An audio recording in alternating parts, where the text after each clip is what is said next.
ಅಖಂಡ ಕರ್ನಾಟಕ ಬಂದ್ಗೆ ಕರೆ ಕೊಟ್ಟು ಆಲ್ಮೋಸ್ಟ್ 4 ಗಂಟೆಗೂ ಹೆಚ್ಚು ಸಮಯ ಆಗ್ತಾ ಇದೆ. ಎಲ್ಲೆಲ್ಲಿ ಯಾವ ರೀತಿ ಪರಿಸ್ಥಿತಿ ಇದೆ ಅನ್ನೋದರ ನಾನ್ ಸ್ಟಾಪ್ ಕವರೇಜ್ ಅನ್ನು ನಿಮ್ಮ ಪಬ್ಲಿಕ್ ಟಿವಿ ಮಾಡ್ತಾ ಇದೆ. ಸದ್ಯಕ್ಕೆ ಕರ್ನಾಟಕ ಬಂದ್ಗೆ ರಾಜ್ಯಾದ್ಯಂತ ಮಿಶ್ರ ಪ್ರತಿಕ್ರಿಯೆ ವ್ಯಕ್ತ ಆಗ್ತಾ ಇದೆ.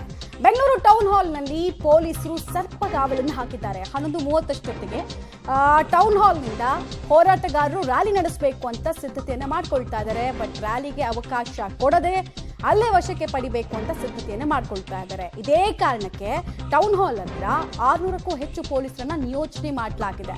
ಅಗ್ನಿಶಾಮಕ ದಳ ಮತ್ತೆ ವಾಟರ್ ಜೆಟ್ಗಳ ಮೂಲಕ ಕೂಡ ಹೋರಾಟಗಾರರ ಹೋರಾಟವನ್ನ ತಹಬದಿಗೆ ತರಬೇಕು ಅನ್ನುವಂತಹ ಪ್ರಯತ್ನಕ್ಕೆ ಪೂರ್ವ ಮುಂಜಾಗ್ರತಾ ಕ್ರಮಗಳನ್ನ ಕೈಗೊಳ್ತಾ ಇದ್ದಾರೆ. ಇನ್ನು 6 ಜಿಲ್ಲೆಗೆ ಸಂಬಂಧಪಟ್ಟಂತ ಮಾಹಿತಿಯನ್ನು ಕೂಡ ಕೊಡ್ತಾ ಇದ್ದೀವಿ ನಿಮಗೆ. ಒಂದು ಮೈಸೂರು ಜಿಲ್ಲೆಗೆ ಸಂಬಂಧಪಟ್ಟಂತೆ ಹೇಗಿದೆ ಅಲ್ಲಿ ಪ್ರತಿಭಟನೆಯ ಕಾವು ಅನ್ನೋದನ್ನ ನೀವು ಗಮನಿಸ್ತಾ ಇದ್ದೀರಾ. ಮಂಡ್ಯದಲ್ಲೂ ಕೂಡ ಸ್ಥಿತಿ ಗಮನಿಸ್ತಾ ಇದ್ದೀರಾ.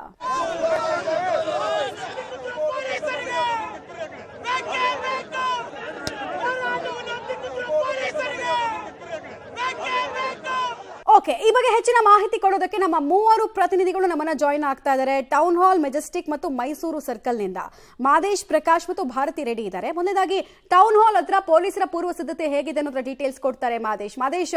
ಹೋರಾಟಗಾರರು ರ್ಯಾಲಿಯನ್ನ ಹಮ್ಮಿಕೊಂಡಿದ್ದಾರೆ. ಬಟ್ ಇದಕ್ಕೆ ಪರ್ಮಿಷನ್ ಇಲ್ಲ ಅಂತ ನಿನ್ನೆ ಕಮಿಷನರು ಹೇಳಿದ್ರು. ಇವತ್ತು ಅದಕ್ಕೆ ತಕ್ಕಂತೆ ತಯಾರಿ ಕೂಡ ಆಗ್ತಾ ಇದೆ ಅಂತ. ಸೊ ಇಲ್ಲಿಂದ ರ್ಯಾಲಿ ಹೊರಡುತ್ತಾ ಇಲ್ವಾ ಅನ್ನೋದು ಯಕ್ಷ ಪ್ರಶ್ನೆ. ಏನೇನು ಡೀಟೇಲ್ಸ್ ಇದೆ? ಮಮತಾ, ಈಗ ನಾನು ನೇರವಾಗಿ ದೃಶ್ಯಗಳನ್ನ ತೋರಿಸ್ತೀನಿ. ಯಾವ ಮಟ್ಟಕ್ಕೆ ಪೊಲೀಸರು ಇಲ್ಲಿ ಸರ್ಪಗಾವಲನ್ನ ಹಾಕಿದ್ದಾರೆ ಅನ್ನುವಂಥದ್ದನ್ನ. ಸಂಪೂರ್ಣವಾಗಿ ಕಾಕಿಮಯ ಆಗಿದೆ ಟೌನ್ ಹಾಲ್ ಸುತ್ತಮುತ್ತ. ಯಾರು ಕೂಡ ಅಂದ್ರೆ ಸಂಘಟನೆಗಳು ಯಾರಾದ್ರೂ ಬಂದ್ರೆ ಅವರನ್ನ ಕೂಡಲೇ ಬಂಧನ ಮಾಡಬೇಕು, ಅಂದ್ರೆ ವಶಕ್ಕೆ ಪಡೆಯುವಂತ ನಿಟ್ಟಿನಲ್ಲಿ ಎಲ್ಲಾ ರೀತಿಯಲ್ಲೂ ಕೂಡ ಪೊಲೀಸರು ಸನ್ನದ್ಧರಾಗಿದ್ದಾರೆ. ಸುಮಾರು 600ಕ್ಕೂ ಹೆಚ್ಚಿನ ಪೊಲೀಸರನ್ನ ಇಲ್ಲಿ ನಿಯೋಜನೆಗೊಳಿಸಿರುವಂತದ್ದು.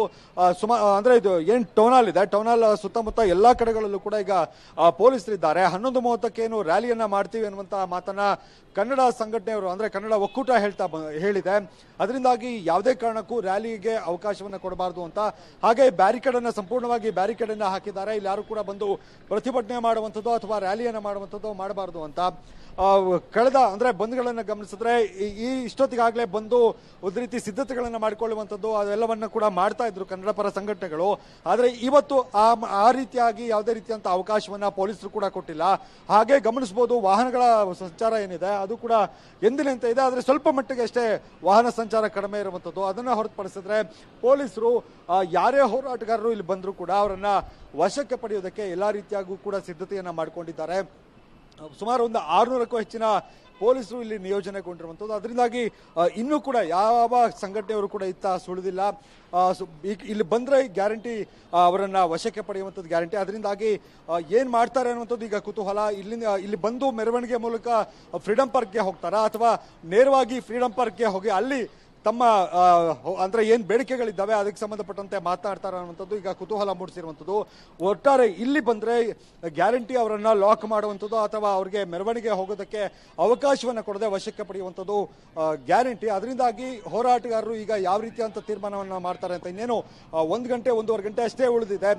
ಬೇರೆ ಏನಾದರೂ ತೀರ್ಮಾನ ಮಾಡಿ ಬೇರೆ ಕಡೆಯಿಂದ ಮೆರವಣಿಗೆ ಹೋಗುವಂಥದ್ದು ಅಥವಾ ಏನು ಫ್ರೀಡಂ ಪಾರ್ಕ್ ಇದೆ, ಫ್ರೀಡಂ ಪಾರ್ಕ್ನಲ್ಲೇ ಅಲ್ಲೇ ಮೆರವಣಿಗೆಯನ್ನು ಮಾಡುವಂಥದ್ದು, ಅಲ್ಲೇ ಸಮಾವೇಶದ ರೀತಿಯಲ್ಲಿ ಮಾಡುವಂಥದ್ದು, ಪ್ರತಿಭಟನೆ ರೀತಿಯಲ್ಲಿ ಮಾಡುವಂಥದ್ದು ಅದು ಮಾಡ್ತಾರ ಅನ್ನುವಂಥದ್ದು ಈಗ ಕುತೂಹಲ ಮೂಡಿಸಿರುವಂಥದ್ದು. ಮಮತಾ, ಆಲ್ ರೈಟ್, ಧನ್ಯವಾದ ಮಾದೇಶ್ ತಮ್ಮೆಲ್ಲ ಮಾಹಿತಿಗಾಗಿ. ಒಟ್ಟಿನಲ್ಲಿ ಕುತೂಹಲಕ್ಕೆ ಕಾರಣ ಆಗ್ತಾ ಇದೆ ಪೊಲೀಸರು ಮಾಡಿಕೊಂಡಿರುವಂತಹ ತಯಾರಿ. 19 ಬೇಡಿಕೆಗಳನ್ನ ಇಟ್ಕೊಂಡು ಕನ್ನಡ ಪರ ಸಂಘಟನೆಗಳು ಬಂದ್ಗೆ ಕರೆ ಕೊಟ್ಟಿದೆ.